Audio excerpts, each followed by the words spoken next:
Salut à tous, c'est Karim Debache pour un nouvel épisode de Chroma. Super. Trop bien. Cool. Et aujourd'hui, on va s'intéresser à un film. Super. Trop bien. Cool. Et on va dire des trucs dessus. Super. Trop bien. Cool. Eh ben, ça fait plaisir de voir aussi enthousiaste. Super. Trop bien. Cool. Ouais.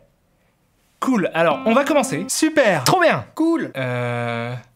Vous allez bien les gars? Su bien. Trop cool. Ker. Ah, arrêtez là, c'est super flippant. Supoule. Stop.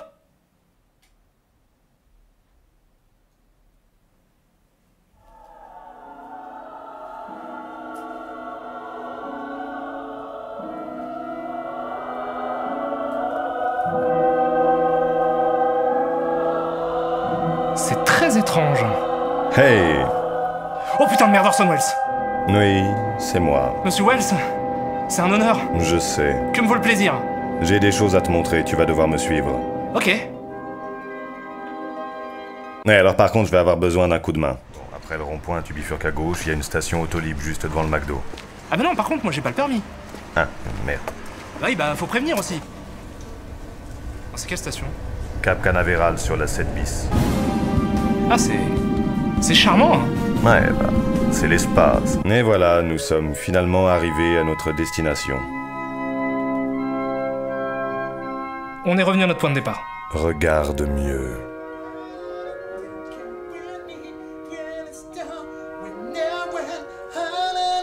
Oh putain! Les gars? Ah, ils peuvent pas t'entendre. Pourquoi? On est genre dans une autre dimension? Non, nous sommes en 2023. Le futur? C'est stupéfiant. Et là, on est sur un tournage, là, donc ils vont tourner, c'est ça? Oui, en quelque sorte. Et action. Quoi? Ah bah ça c'est sûr. Mais y a personne, là, ils filment personne. Ou sa chaussure. Et ainsi, devant ses yeux stupéfaits se déployait l'effroyable vérité. La vérité d'un avenir sans espoir, d'un demain sans lendemain, pétrifié d'épouvante par l'atroce vision d'un destin où règne le mauvais goût et la faute. Oh, hé, attention! Pourquoi? Eh bien parce que tu ne parles que de films de merde. Ben, ça n'a pas de sens. Vraiment. À ton avis, à quoi ressemblerait un monde qui ne serait exposé qu'à des mauvais films?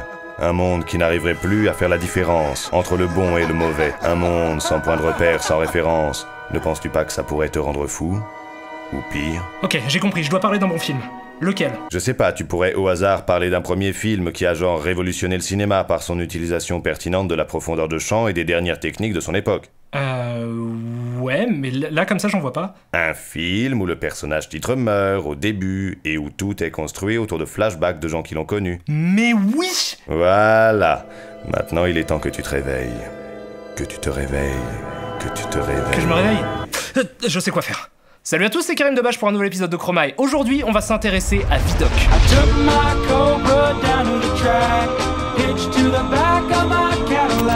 Alors Vidocq est un film français sorti le 19 septembre 2001 en France et en Belgique, et c'est le premier film de Pitof, pseudonyme de Jean-Christophe Comard, réalisateur français surtout connu pour son travail en tant que directeur des effets spéciaux numériques sur tout un tas de films dans les années 90, dont les très bons Délicatessen et La Cité des Enfants Perdus de Jean-Pierre Jeunet et Marc Caro. Et aussi Fantôme avec chauffeur, vous vous souvenez de Fantôme avec chauffeur?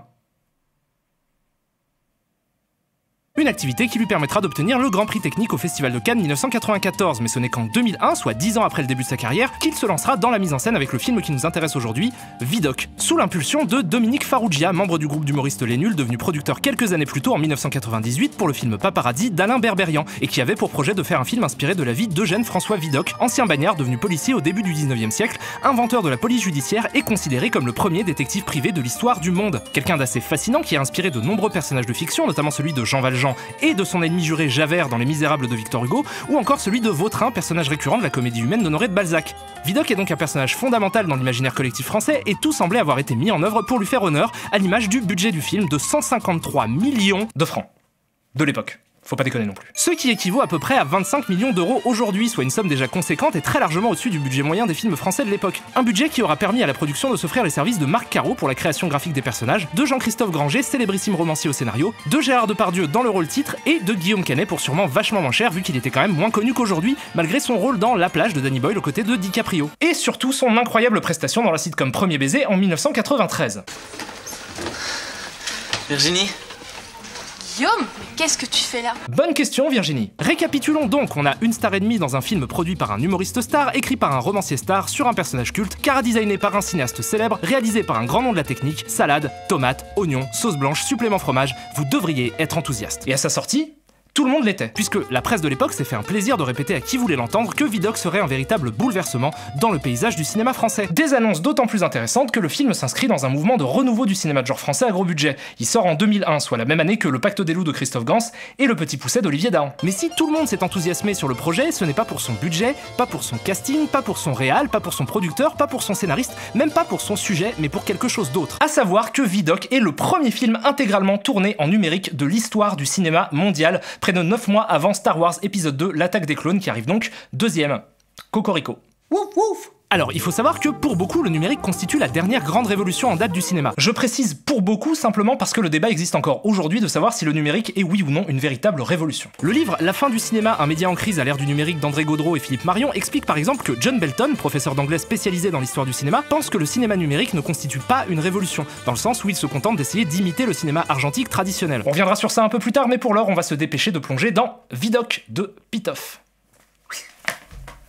Donc Vidocq nous raconte l'histoire d'un monteur de film qui un matin reçoit un paquet avec tout un tas d'images, une carte blanche et un petit tas de cocaïne. Alors au début ça le surprend et puis après il se dit « Oh et puis merde, on a compris ». Bah pardon. Je disais donc, Vidocq nous raconte l'histoire de Vidocq, interprété comme je le disais un peu plus tôt par Gérard Depardieu, qui se balade d'un pas volontaire et décidé dans une fonderie jaune pipi, peuplée de pittoresques gros plans. On comprend rapidement qu'il est en fait en train de poursuivre un mystérieux personnage qui porte un masque en miroir et une cape en sac poubelle et qui le traquenardise. C'est pas un verbe. Le guet-apens? Non plus. Le piège. Bingo. Le piège d'un fourbe coup de bâton, ce qui nous permet d'assister à la première scène de combat du film, un duel au sommet qui mêle harmonieusement capoeira, raccord approximatif et grognement burlesque. Mais le combat tourne court puisque ni Gérard Depardieu ni sa doublure n'arrivent à prendre le dessus sur Sac Poubelleman. Wow, tu m'attraperas pas. Bref, Vidocq perd le combat, mais avant de l'achever, son mystérieux adversaire accepte de lui montrer son visage. Et c'est la fin de Vidocq. Non, le personnage, pas le film. Donc maintenant, Vidocq est mort. C'est ce que je viens de dire. Je disais donc, Vidocq est mort. Vidocq est mort. Effectivement, il est mort. Donc, après la mort de Vidocq... Mais on le sait, putain, on a compris qu'il était mort, on vient de le voir dans la séquence d'avant. Vidocq est mort. Tu sais, film, si j'avais pas aveuglément confiance en ton honnêteté intellectuelle, j'aurais tendance à être un peu suspicieux quant à la véracité de l'information que tu t'époumones à faire entrer dans nos cerveaux engourdis par ton rythme effréné. Soit. Unité d'élite. 5 sur 10. Donc, étant donné que Vidocq est mort, il ne sera pas le personnage principal de notre aventure, et ce rôle sera rempli par Guillaume Canet, qui joue le chapelier fou, aussi appelé Étienne Boisset, le biographe de Vidocq, son biographe officiel, qui débarque de sa campagne pour enquêter sur la mort de ce dernier et essayer de répondre à la question qu'on se pose tous, qui se cache derrière le masque miroir de l'homme poubelle. Captivante énigme! Toute cette enquête se déroulera dans le Paris de 1830, à la veille des Trois Glorieuses, un terme qui désigne 3 jours, les 27, 28 et 29 juillet, durant lesquels ont eu lieu la Révolution de juillet, deuxième révolution française après 1789, qui aboutira à la destitution du roi Charles X. Un événement qui inspirera La Liberté dans le peuple, le tableau le plus célèbre d'Eugène Delacroix, chef de file de la peinture romantique, dont le travail inspirera d'ailleurs de façon assez flagrante le style visuel de Vidocq, même si la référence picturale avérée du film est le peintre symboliste Gustave Moreau. Mais on s'en fout parce que le film me fait plus penser à du Gilles Stella. Alors celui-ci, c'est 72 corpuscules d'une éphéméride de la fortune, par mois. Bref, du coup, le film a une structure un peu particulière puisqu'il consiste en une série de flashbacks qui se déclenche à chaque fois que Guillaume Canet rencontre un proche de Vidocq et que ce dernier lui raconte une partie de l'histoire qui a mené Vidocq à son funeste destin tragique. Ce qui fait qu'on suit 2 intrigues en parallèle. D'un côté, celle du jeune biographe qui enquête sur la mort de Vidocq, son biographe officiel, et de l'autre, celle de Vidocq en flashback qui enquête sur son mystérieux futur meurtrier. Le premier flashback nous est raconté par Nimier, l'assistant de Vidocq, personnage subtil et délicat, qui explique à Étienne que tout a commencé lorsque Vidocq et Nimier ont été contactés par... Putain, André Dussolier chauve, pourquoi pas, qui joue un préfet de police qui leur demande d'enquêter sur la mort suspecte de 2 personnes qui ont étrangement pris feu après avoir été frappées par la foudre. Dussolier ne croit pas à la thèse de l'accident et est persuadé qu'il est face à un complot. 2 hommes foudroyés, c'est un complot. Donc le film, dans son extrême générosité, nous propose de suivre en parallèle de l'histoire de Vidocq et de celle de son biographe, l'aventure d'André Dussolier, qui enquête à la fois sur les morts foudroyées dans les flashbacks et sur la mort de Vidocq dans le temps présent. Donc il fait un peu le lien entre les 2 intrigues. Mais c'est pas tout, puisque... Comme vous l'avez sûrement compris, Vidocq lui aussi va rencontrer des témoins qui vont eux-mêmes lui raconter des histoires, ce qui crée encore un autre palier à l'intrigue qui consiste en des flashbacks dans les flashbacks consacrés à l'histoire des victimes de la foudre. Bon, du coup, j'ai fait un schéma. Et après, je l'ai brûlé et j'ai dessiné ce magnifique sphinx d'Égypte. Bref, après quelques investigations, analyse de cadavres et autres secouages de témoins en gros plan, Ils ont gagné comme des saucisses grâce à toi. Nimi et Vidocq comprennent que les deux morts ont en réalité été victimes de meurtres terriblement sophistiqués commis par quelqu'un qui aurait réussi à diriger la foudre sur eux après s'être préalablement assuré que leurs vêtements étaient recouverts de poudre inflammable. Et Nimi, juste avant de s'effondrer terrassé par l'incroyable performance d'acteur de Guillaume Canet, indique à Étienne qu'un peigne en métal caché dans les chapeaux des victimes a servi de paratonnerre. Un peigne de chinoise. Étienne retrouve la propriétaire du peigne, Préa, une danseuse prostituée qui se fait passer pour une chinoise, et c'est parti pour le deuxième flashback, dans lequel Préa révèle à Vidocq le nom de la prochaine victime du méchant qu'ils font sauver tous les deux, conduit par le cocher le plus hardcore du monde. Vidocq arrive à sauver la victime de la foudre, mais ce dernier meurt quand même d'une crise cardiaque. Ça, c'est le karma. Non, les facilités d'écriture. S'ensuit une petite confrontation sans conséquence entre Vidocq et l'homme sac poubelle, que je vais arrêter d'appeler comme ça d'ailleurs. Il s'appelle l'alchimiste, parce que c'est un personnage sérieux, qui attaque ses opposants avec des pigeons. Attends, c'est exactement... Oui, comme dans Maman, j'ai encore raté l'avion.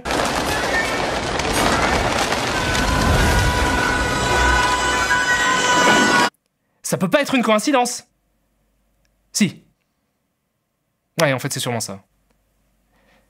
Ouais, non, c'est sûr que c'est ça. Bref, sur le chemin du retour, Préa en dit un peu plus à Vidocq sur qui étaient les victimes, à savoir des mecs bizarres qui aimaient se faire poudrer le visage par des prostituées, chacun son délire. Ce qui m'embête par contre, c'est que là, on commence les flashbacks dans les flashbacks. Donc, pour vous sortir de cette espèce de cauchemar de poupée russe fractale, on va essayer d'ignorer la structure du film et de raconter les choses par strates. Ah super! J'adore l'être le néant.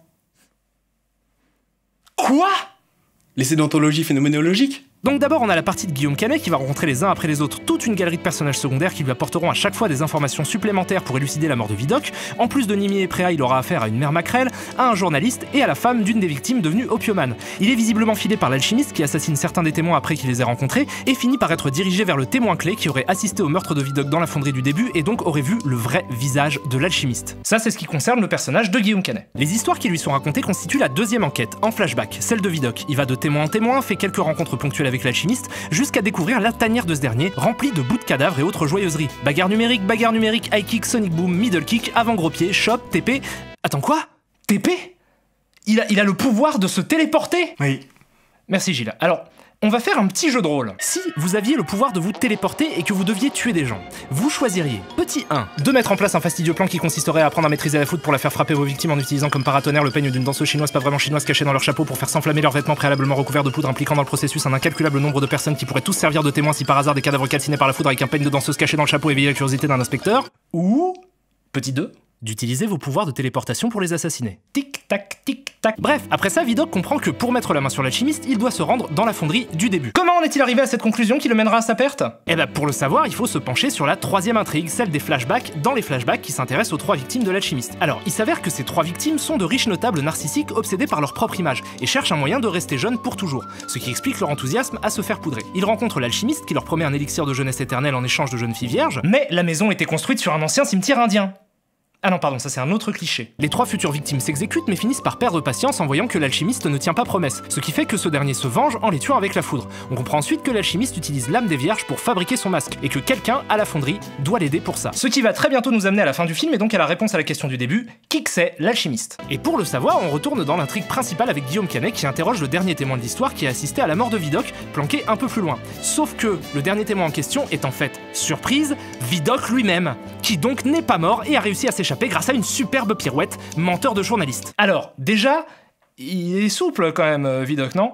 Et aussi, je suis désolé, mais ça marche pas. Alors, certes, nous, on le voit pas vraiment tomber dans les flammes, mais on y croit aussi parce qu'on suppose que l'alchimiste l'a vu. Je veux dire, il regardait quoi, là, exactement, quand il était à quelques centimètres du seul homme au monde qui pouvait représenter un danger pour lui, sur le point de mourir dans d'effroyables souffrances? Merde, quoi! C'est malhonnête, ce twist, ça marche pas! Oh, mais attendez, c'est pas fini! Parce que, cerise sur le pompon, on apprend aussi que l'alchimiste, c'était Guillaume Canet, ce qui fait qu'en fait, pendant tout le film, on suivait le méchant qui se faisait passer pour un biographe, Son biographe officiel. mais qui en fait s'assurait qu'il n'y avait plus de témoins gênants en vie, ce qui est quand même, encore une fois, un plan super compliqué pour quelqu'un qui a des super pouvoirs. Alors c'est beaucoup d'émotions, je vous donne quelques secondes pour vous relaxer. Bref, après ça on assiste à un dernier combat, l'alchimiste tue Nimi et l'assistant et il est finalement vaincu par Vidocq, qui libère les âmes des vierges emprisonnées dans son masque. Tous les protagonistes se retrouvent lors de l'enterrement de Nimi et c'est la fin de Vidocq le film. Ah non, pas vraiment, il y a quelqu'un qui les observe et c'est la fin de Vidocq le film. Maestro, musique qui n'a rien à voir.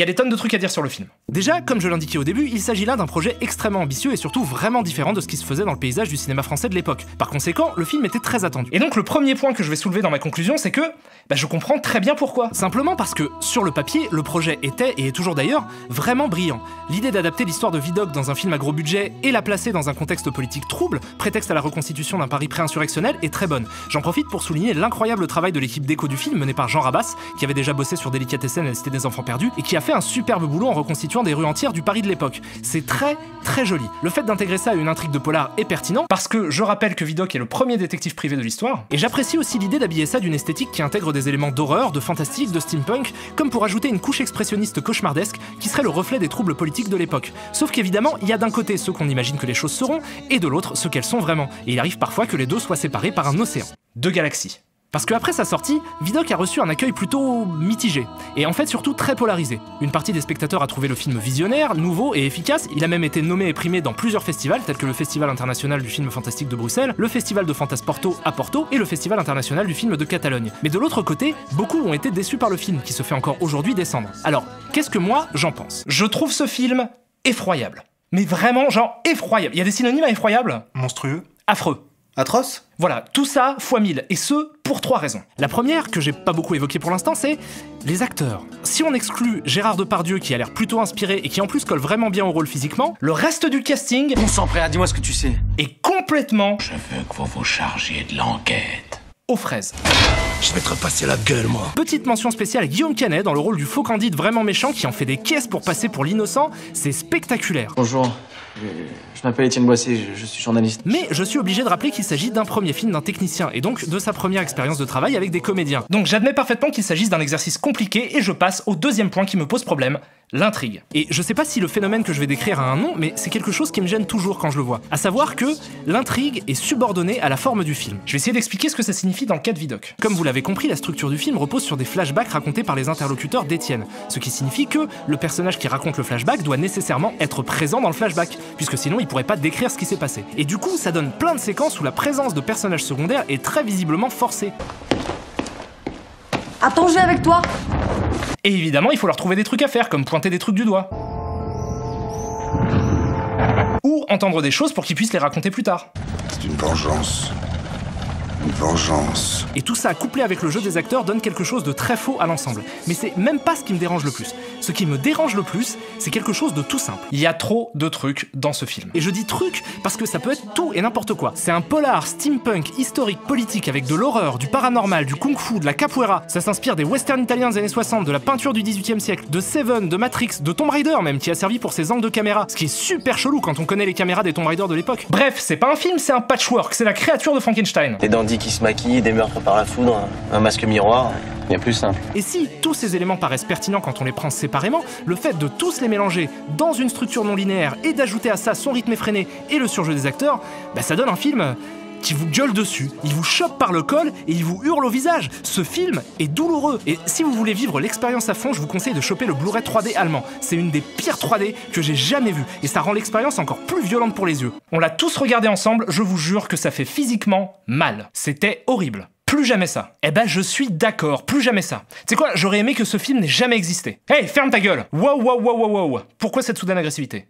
Parce que ça se dit pas, ça. Déjà parce que tes goûts ne regardent que toi, mais surtout parce que, je le rappelle, Vidocq est le premier film de l'histoire à avoir été tourné avec des caméras numériques haute définition. Et ça se voit peut-être pas tout de suite, mais c'est très important. Ce qu'il faut comprendre, c'est que si aujourd'hui il existe une immense liste d'avantages objectifs à tourner un film en numérique, au moment de la sortie de Vidocq, c'était pas le cas. Parce qu'à l'époque, personne n'avait vraiment expérimenté cette technologie sur un gros projet. Et le fait d'avoir choisi de tourner en numérique pour des raisons esthétiques, à savoir que le piqué de l'image, la sensibilité du capteur et la grande profondeur de champ lui permettaient de s'approcher visuellement des peintures qu'il utilise comme référence, c'est un choix radical, courageux et même précurseur. Le truc, c'est juste que la façon dont il l'utilise ne me plaît pas. Et pour que vous compreniez pourquoi, je vais opérer une petite comparaison entre Vidocq et un autre film tourné en numérique dont la démarche me parle plus. Alors il faut que je vous dise d'abord que je suis passionné par le cinéma numérique depuis que j'ai vu Collateral de Michael Mann en 2004. Mais c'est 3 ans plus tard, en 2007, que j'ai pris ma première vraie claque numérique avec ce film, Zodiac de David Fincher. Ça a l'air bien, je ne l'ai jamais vu. Eh bien, monsieur le régisseur moustachu farfelu, je vous intime l'ordre de regarder ce film. Merci. De rien. Donc ce qu'il faut savoir, c'est que Fincher est un perfectionniste, il est obsédé par les détails. Or, Zodiac est non seulement le premier film qu'il tourne en numérique, mais aussi son premier film tiré d'une histoire vraie. Un des enjeux importants du film est donc d'offrir une reconstitution millimétrée des événements racontés, et le numérique va lui fournir tout un tas d'outils de contrôle supplémentaires et fondamentaux. Avec ça, Fincher peut pousser plus loin encore l'exactitude de ce qu'il nous montre, par l'étalonnage plus précis des plans, les prévisualisations, les effets visuels même pour ajouter des détails comme là, des brindilles d'herbe au premier plan. Bref, tout ça pour dire que le numérique offre à Fincher plus de précision, ce qui lui permet d'être plus méticuleux dans la façon dont il montre le quotidien de l'époque qu'il filme. Et ça, c'est important dans le cas de Zodiac simplement parce que cette description du quotidien de l'époque a du sens. Et on va essayer de prouver ça en s'intéressant à une scène du film. Dans cette scène, on suit un taxi, tout ce qu'il y a de plus normal, rouler dans une rue, tout ce qu'il y a de plus normal, et boum!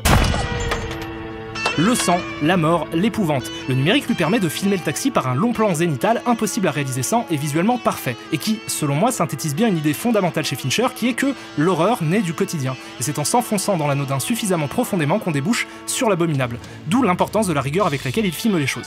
Et au fil du film, ce sont les détails qui deviennent effrayants. Maintenant, comparons ça à une séquence de Vidocq, assez similaire dans le sens où on suit des personnages dans un véhicule et qu'au bout de leur trajet, on va assister à une scène de meurtre. La scène est ultra découpée, la musique est violente, la lumière c'est le chaos, bref, c'est super agressif alors que finalement on est juste en train de regarder des gens qui roulent. Mais surtout, le numérique est utilisé de façon visible.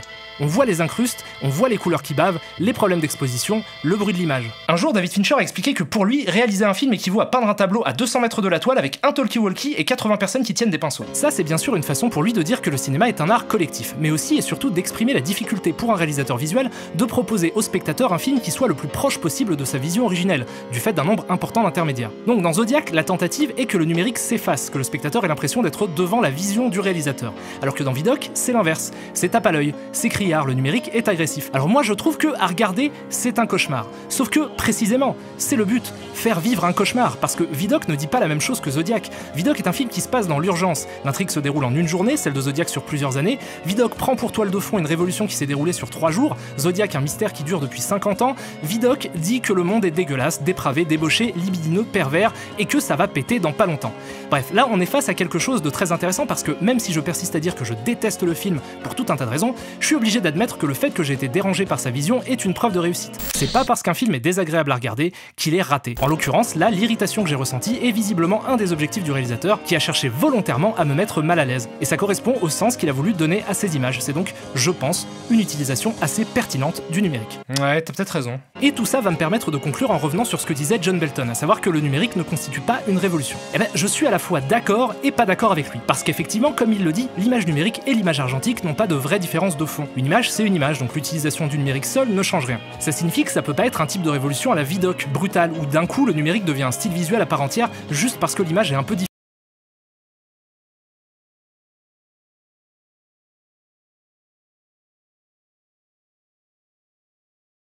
Le plan de Zodiac, par exemple, était absolument impossible à faire sans le numérique. Le fait de donner au cinéaste la possibilité de s'affranchir encore un peu plus des règles de la physique qui régissent notre monde pour amoindrir les intermédiaires entre celui qui pense le film et ceux qui le reçoivent est, je pense, suffisamment important pour qu'on puisse considérer ça comme une révolution. Et ça vaut largement les quelques mots de crâne que m'a filé Vidocq, qui en plus, pour être tout à fait honnête, est arrivé au début de cette technologie et qui, très logiquement, essuie les plâtres. C'est aussi con que ça. Mais en même temps, c'est nécessaire parce que si personne ne le fait, bah on se retrouve avec des plâtres tout dégueulasses. Et un plâtre tout dégueulasse, mec, c'est super pourri. Ça gratte et c'est vachement dur de se gratter avec un plâtre. Alors je suis pas sûr que t'aies bien compris le sens de l'expression. Donc voilà, je pense que notre avis sur le film est pas si important et qu'il a bien sûr sa place dans l'histoire du cinéma. Par ailleurs, peut-être que si ce genre de film n'existait pas pour déblayer le terrain, les techniques ne se perfectionneraient pas. T'imagines, peut-être que sans Vidocq, on n'aurait pas eu le Zodiac qu'on a eu. T'as envie de vivre dans un monde où Zodiac n'existe pas ?